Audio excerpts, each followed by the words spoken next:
Good morning, all. So today we will be continuing adrenal gland. So we'll be discussing about the adrenal tumors.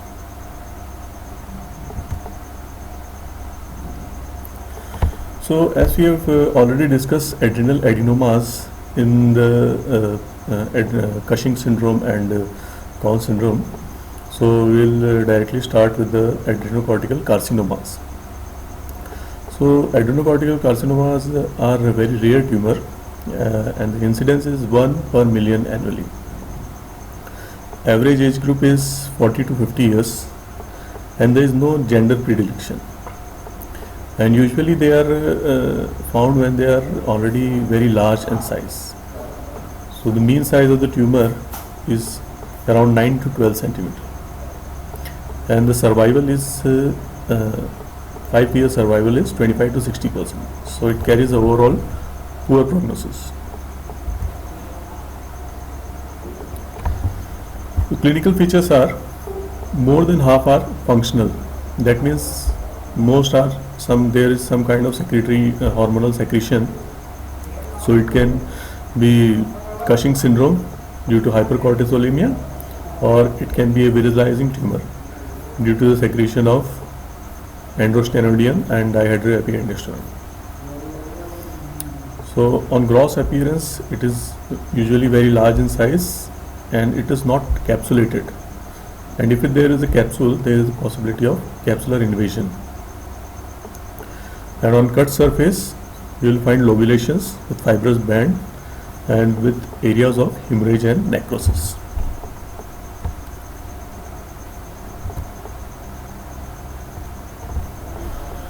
So what are different investigations we need to do? Number one is CT scan of abdomen. So contrast CT is important because we have to see the areas of central necrosis and we have to see if there is enhancement on contrast, so that is suggestive of malignancy. So usually the mass is heterogeneous. As you can see in the CT scan, there are heteroechoic shadows and hypoechoic shadows inside the tumor, which is suggestive of necrosis inside. And in CT scan we can see if there is invasion of the adjacent structures. Most commonly the structures involved are kidney, because it is just above the kidney. Then on the left side we can see the involvement of the transverse colon, splenic flexure and tail of pancreas. On the right side we can see involvement of the duodenum and liver. So there is an invasion of the adjacent structures. Then we can look for the venous thrombosis inside the renal vein, and on the right side in the inferior vena cava. So there will be possibility of venous thrombosis, and if there is venous thrombosis, then the prognosis is poor. Then we can look for the metastasis in the regional lymph nodes, liver and lungs.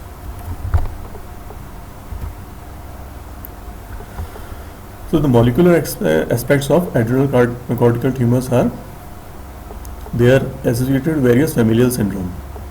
Number one is Beckwith-Wiedemann syndrome. This syndrome is characterized by exophthalmos, macroglossia and gigantism, and it is due to the overexpression of IGF-2. Next is Li-Fraumeni syndrome. Li-Fraumeni syndrome is a syndrome of the various type of sarcomas, breast cancers, brain and adrenal cancers. So in this there is a mutation of P53 tumor suppressor cells. Then comes multiple endocrine neoplasia, men type 1.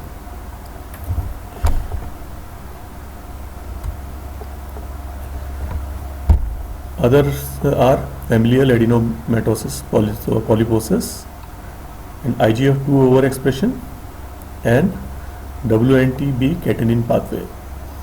This is the pathway of hyperplasias, adenomas and carcinomas sequence.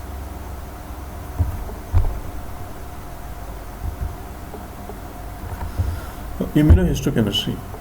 So whenever I do a biopsy of the tumor, after removing the tumor, we have to see from where, which part of the body is the tumor arising. Sometimes it is a very large tumor, and we cannot differentiate whether it is arising from the cortical or from the medulla.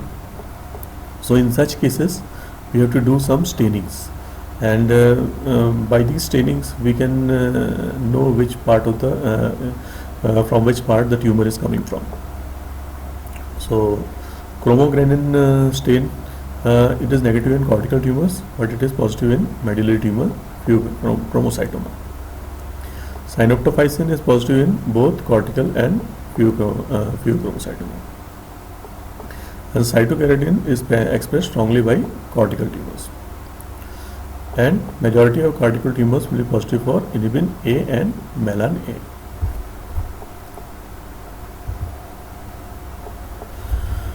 Now coming to the treatment.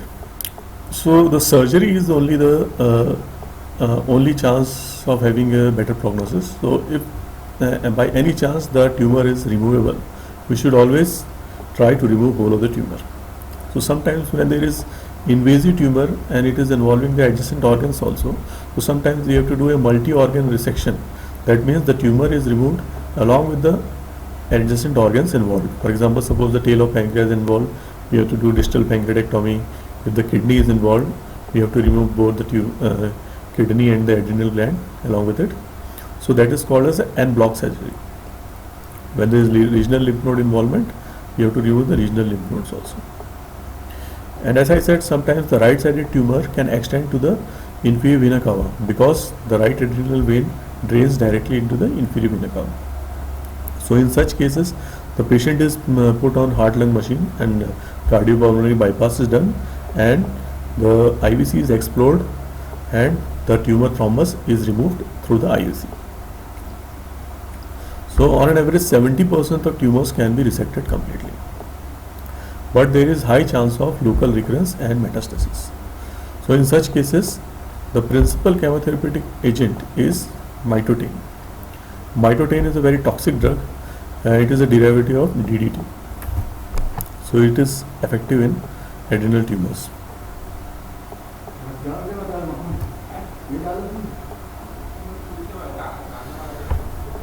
Next we will be discuss about the medullary tumors. So the most common medullary tumor is pheochromocytoma.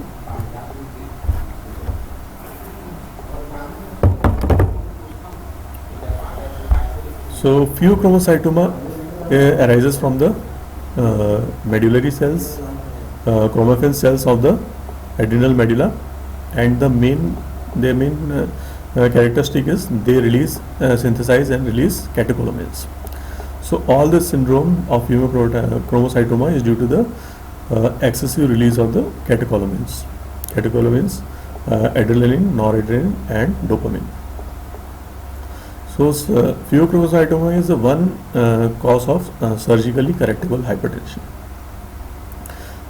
It is also called a 10% tumor because 10% are extraadrenal, 10% are bilateral, 10% are malignant, 10% are familial, and 10% are not associated with hypertension.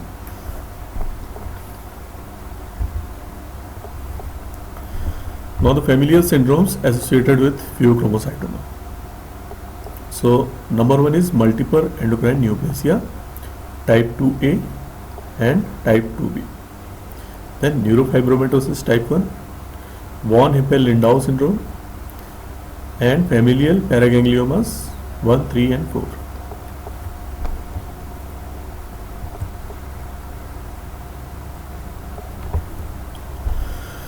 So this is a picture showing the different organs affected with the MEN syndrome.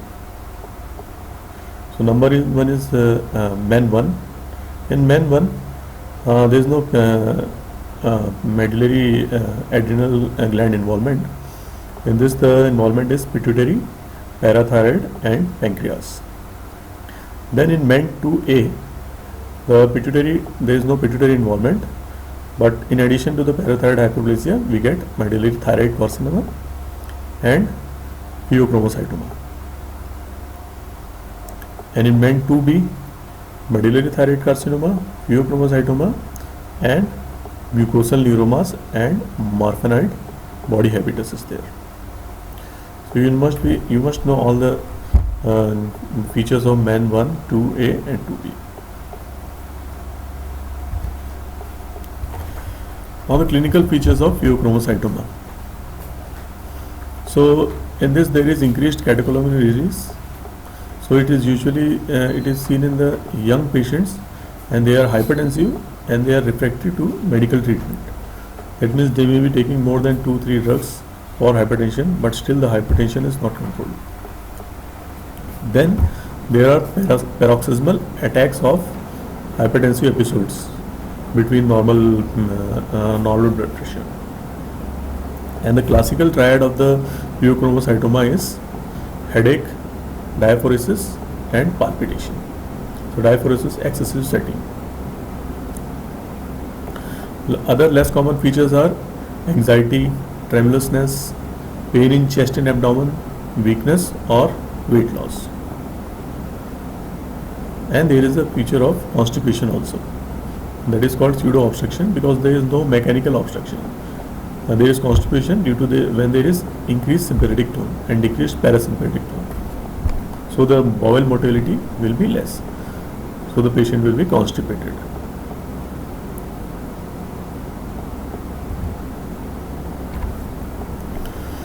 Coming to differential diagnosis.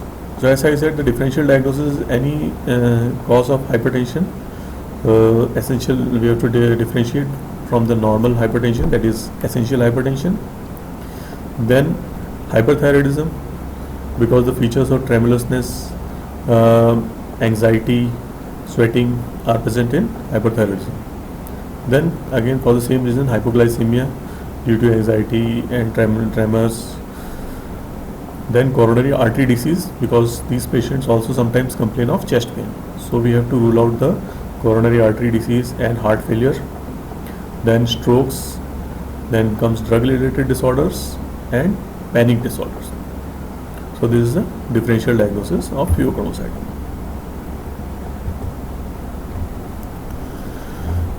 So investigations.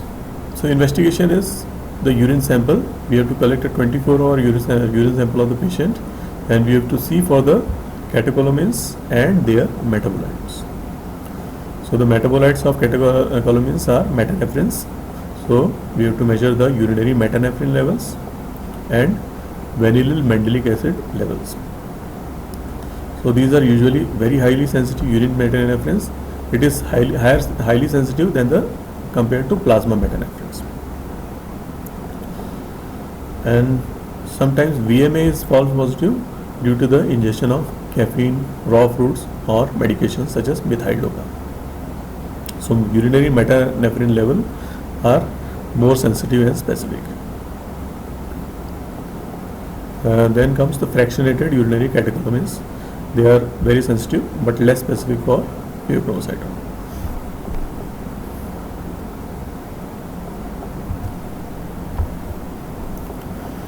So the other investigations, many physiological and pathological states can alter the level of plasma catecholamines, hence they are less accurate than urinary tests. Both epinephrine and norepinephrine should be measured. Usually the epinephrine level is more than 2000 picogram per ml plasma level, and epinephrine level is greater than 200 picogram per ml. Next comes clonidine suppression test. So clonidine suppresses the neurologically mediated catecholamine access. So when we give clonidine, it will not suppress the secretion of pheochromocytoma. So if there is persistent secretion of catecholamines and it is not suppressed by clonidine, then we come to a diagnosis of pheochromocytoma.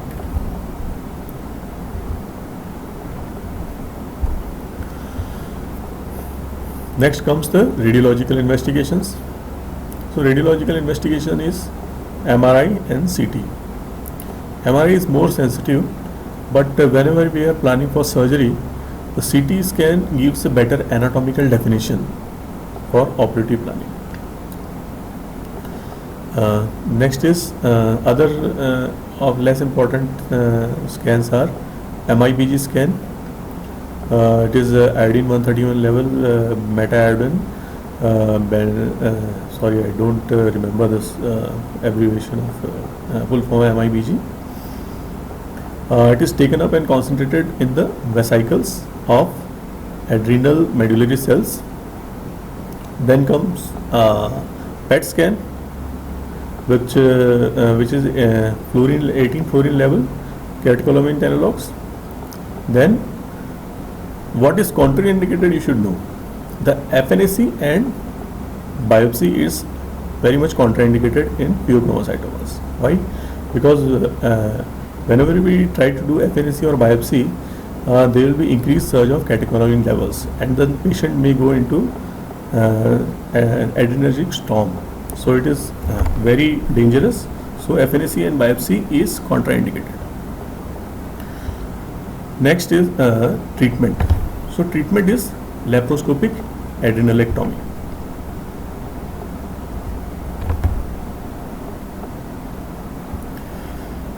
So before going for surgery, we have to stabilize the patient, because in these patients the patient is having high circulating amount of catecholamines, and due to which there are certain physiological changes in the cardiovascular system which needs to be taken care of. So number one will be, due to the increased catecholamine levels, there will be intravascular volume with low intravascular volume due to the capacitance vessel contraction. So which are the capacitance vessels of the body? They are inferior vena cava is the main capacitance vessels. So this is usually contracted. So there is decreased fluid volume. Then there is down regulation of alpha adrenergic receptors. So the alpha adrenergic receptors, due to the increased catecholamine levels, are decreased in amount. So when there is decreased alpha adrenergic receptors, there will be decreased sensitive to vasopressor agents. So after surgery, when there is when the cytokinin levels are down, sometimes the patient's blood pressure drops significantly. At that time, when we try to give vasopressor agent, the receptors are not that sensitive. So that's why first of all we have to manage the patient by adrenergic blockage by phenoxybenzamine. So at least we have to start 2 weeks prior to surgery.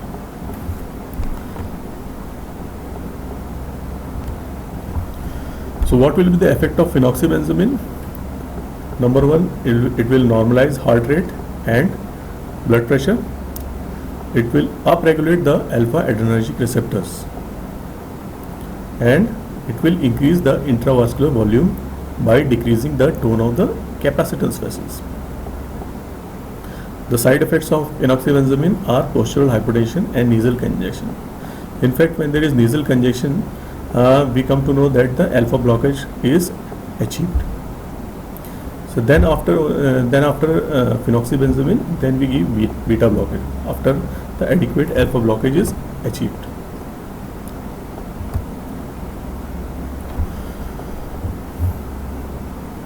Coming to the surgical management. So as we know that it's a very there is a lot of physiological derangement in pheochromocytoma, so it is a very complicated case for the anesthetist also. So there should be close communication between the surgeon and anesthetist. There should be facility of hemodynamic monitoring, and fluid management should be proper. And during surgery, the tumor manipulation should be minimal, because the more we manipulate the tumor, there will be more secretion of the catecholamine levels. And the anesthetic team should be ready with the vasopressor and alpha and beta blocker drugs.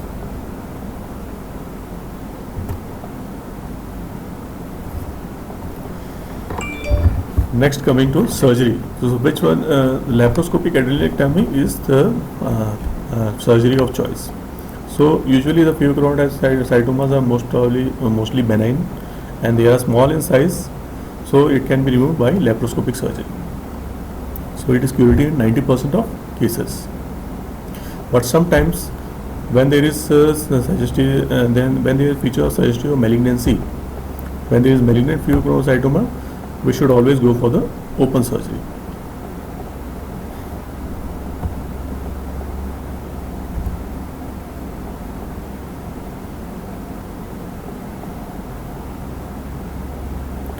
Post-operative period. So again, I said when the post-operative period, there is post-operative hypovolemia and hypotension. So we have to be ready for with the vasoactive drugs and fluid loading. So this is due to the withdrawal of catecholamines after surgery and dilatation of capacitance vessels. So fluid resuscitation is necessary and vasopressor support is necessary.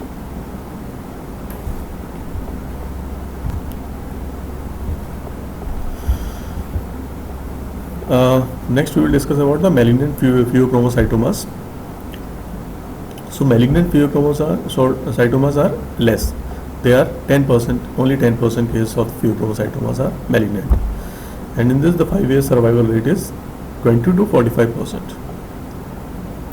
There is no histological criteria to differentiate between the benign and malignant, but it is suggested by the signs of metastasis. Suppose there is metastasis into the axial skeleton, there is metastasis to lymph node, liver, lung or kidney, then we come to know that it's a malignant case. So malignant pheochromocytomas, they are minimal responsive to chemotherapy and radiotherapy. We can try radionucleotide therapy with high dose of 131 MIBG. Then for the management of hypertension, we can keep the patient on alpha 2 selective blockers.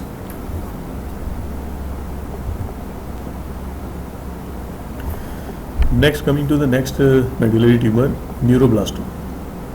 So neuroblastoma, as compared to the pheochromocytoma, adrenocortical tumor, it is seen in the infants and young children. So neuroblastoma, our average age of mean age of diagnosis is 21 months, and 80% are seen below 4 years of age. So again, there is a familial, there exhibits familial incidence, and it is associated with Beckwith-Widman syndrome, Hirschsprung disease, and neurofibromatosis.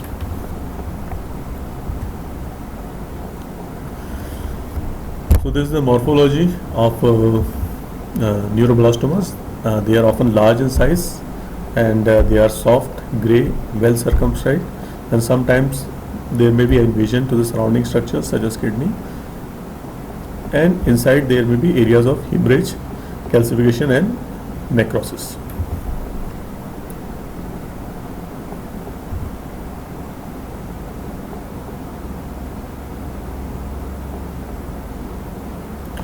Microscopically. So microscopically, the the neuroblastomas are nodular, and they are having incomplete fibrous septa. We can see the calcification, necrosis, and the tumor cells are round, small and deeply staining nuclei with little cytoplasm and cytoplasmic outlines. And we can see a characteristic Homer-Wright rosette in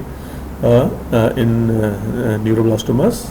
It is characterized by collection of tumor cells around a central area filled with the fibrillary material. So this is the histology of neuroblastoma, and we can see there is a central pale area which is the fibrillary proteins are present, and the outside the deeply staining nucleus, small side cells with the deeply staining nucleus are present. So this is known as Homer-Wright rosette appearance. Now clinical features, as I said, you will see this the patient will present with a lump in abdomen, large mass in abdomen, especially in infants and young children. So you have to differentiate it from the Wilms tumor, which is also presents with the abdominal mass in young children and infants. So usual presentation will be a large mass in abdomen. Then we can see proptosis. There is a skeletal metastasis. There may be bone pain, and if there is skin metastasis, we can see bluish discoloration of skin. And sometimes there is excess of catecholamines, ACTH or vasoactive intestinal peptides. So coming to diagnosis, first of all, biochemical evaluation is done. That is 24-hour urinary excretion of vinyl mandelic acid, homomanilic acid, dopamine and noradrenaline. Then comes the imaging methods, that is CT scan, MRI of the chest and abdomen, bone scan, MIBG scan, and in this we can do biopsy, so core biopsy and bone marrow aspiration can be done.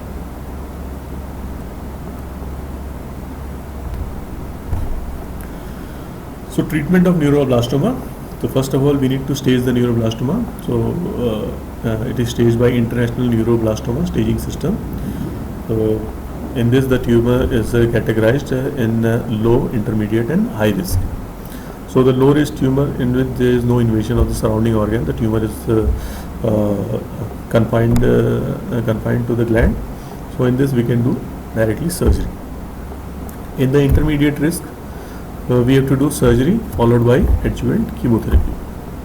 And when there is high risk, when the tumor is large and invading to surrounding structures, first of all we have to give high dose chemotherapy so that we can down stage the tumor. So after the tumor contracts, we can do surgical resection. So that is known as neoadjuvant chemotherapy. The common chemotherapeutic agents which are effective in this type of tumor are carboplatin, cyclophosphamide, etoposide and doxorubicin.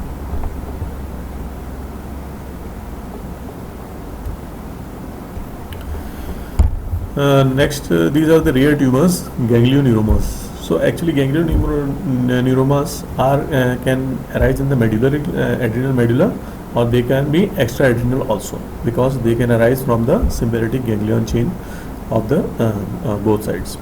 Sympathetic. So in histology, you will see mature sympathetic ganglion cells and Schwann cells. Usually it occurs in adults and below the age of 80 years, and they can arise anywhere along the sympathetic chain and in the adrenal medulla. Again, the same investigation is CT scan or MRI, and the treatment is surgical excision or adrenalectomy.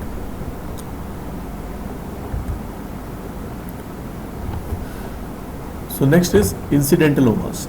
So what are incidentalomas? So whenever we detect any type of mass or tumor, whenever we are doing investigation for some other complaint, for example, the patient has come for other complaints. For example, patient has come for some any loss of appetite or anything, or urinary complaints, and we do a sonography or a CT scan, and we find that there is a adrenal mass, then it is called as a incidentaloma. So the incidental, whenever the patient presents with an incidental mass, then we need to, there is a protocol. So what we have to do if the patient comes with an incidentally diagnosed mass? So we have to do a differential diagnosis. So first of all, we have to see whether the tumor is a secretory tumor or non-secretory tumor, and we have to establish whether the tumor is a primary tumor or it is secondary to tumor from some other sites. So 80% of these are non-functioning cortical adenomas. So this is a differential diagnosis of adrenal incidentalomas. We can see the more than 50% of the tumors are adrenocortical adenomas. That is a benign tumor of adrenal cortex. 12% case of adrenocortical carcinomas, 11% are pheochromocytomas, and 8% are myelomas, and the metastasis, this is in only 2% cases.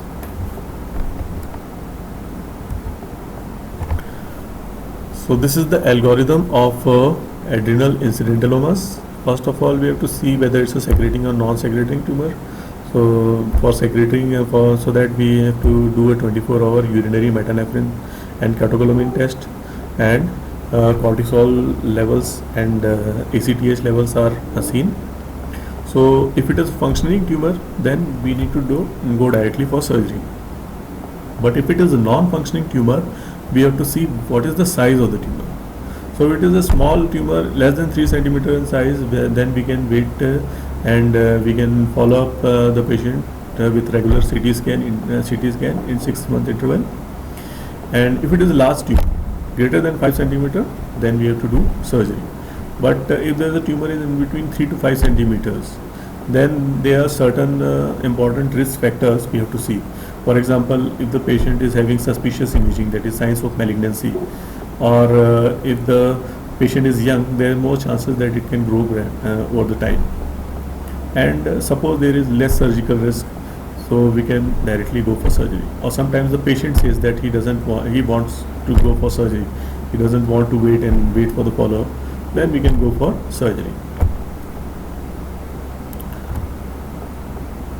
Next comes secondaries to adrenal gland. So the secondaries to adrenal gland is very common because the adrenal gland is richly vascular supplied. So in half of the cases there is bilateral adrenal gland metastasis. So the most common primary areas are lungs, GI, breast, kidney, pancreas and skin tumors. So isolated metastasis is very rare. Normally the metastasis is some other places also. For example, the patient may be having lung metastasis, liver metastasis. So adrenal metastasis is present along with the other metastasis. So resection of if there is isolated metastasis, then we can plan for resection of the metastasis, resection of the adrenal gland. So there are two types, metachronous adrenal mets and synchronous. Synchronous means when the primary tumor is diagnosed along with the adrenal mets, so it is called synchronous. And metachronous means after the removal of the primary tumor, after some time, 6 months or 1 year, we find a metastatic adrenal gland. So that is known as metachronous adrenal metastasis.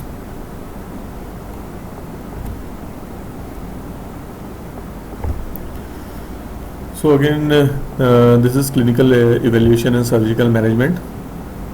So extra-adrenal disease should be ruled out. For ruling out extra-adrenal disease, you have to do CT scan, MRI for breast and melanoma, contrast enhanced CT of lung for GI malignancies, bone scan, PET scan is done, and sometimes in bilateral adenomas there is adrenal insufficiency also in 30% of cases.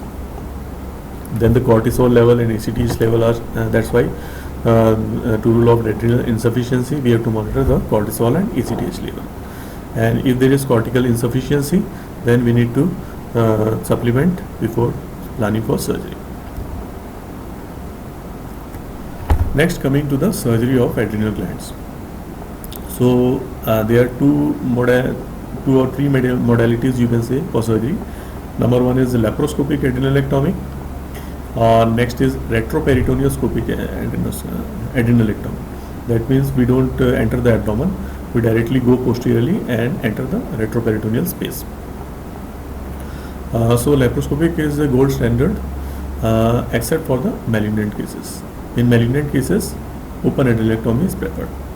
So whenever there is signs of malignancy, such as radiological signs, when there is metastasis, when the tumor is very large, 8 to 10 centimeters, and there is distinct hormonal pattern suggestive of malignancy, in that cases we have to do open adrenalectomy.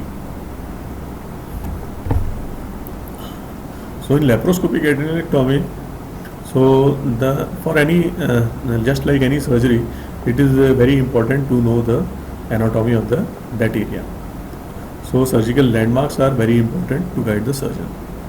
So in this way only we can avoid injury to the adjacent structures such as IVC, renal vein, pancreatic tail, spleen, and we have to do a careful hemostasis, because whenever doing laparoscopic surgery, even if there is small amount of hemorrhage, then the whole area is obscured.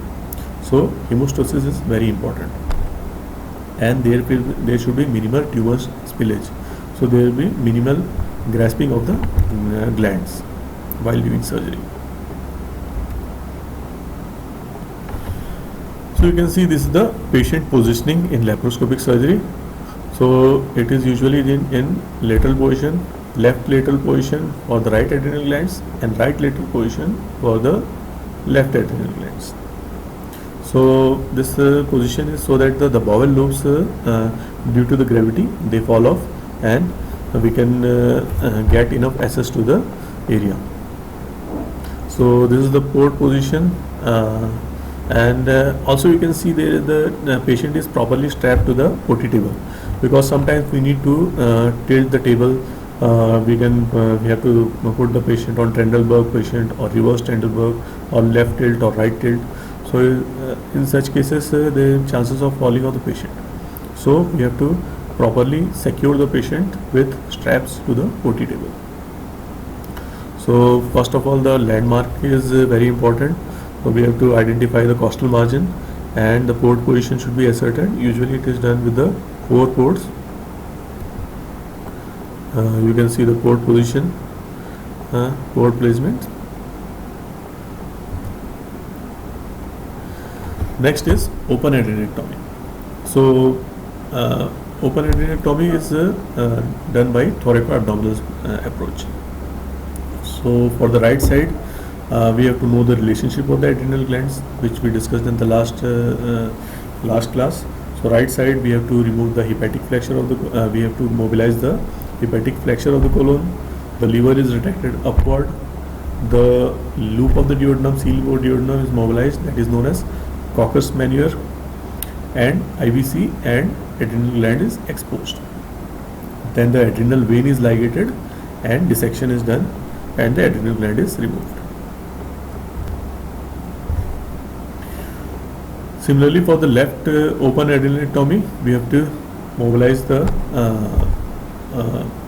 splenic flexure of the colon. We have to mobilize the spleen and tail of pancreas, and incise the Gerota fascia, and then we have to identify the adrenal vein going in the left renal vein, and then we have to dissect around the in the level of periadrenal fat, and the adrenal gland is resected. And suppose the lymph nodes is involved, we have to remove the lymph nodes also. So in this diagram, we are seeing the left adrenalectomy. In this you can see the whole of the colon is mobilized, splenic flexure of the colon is mobilized. We can see the tail of pancreas and spleen is mobilized. The stomach is retracted upward, and the aorta is exposed, and we are seeing the adrenal mass. So this is the adrenal tumors. Thank you.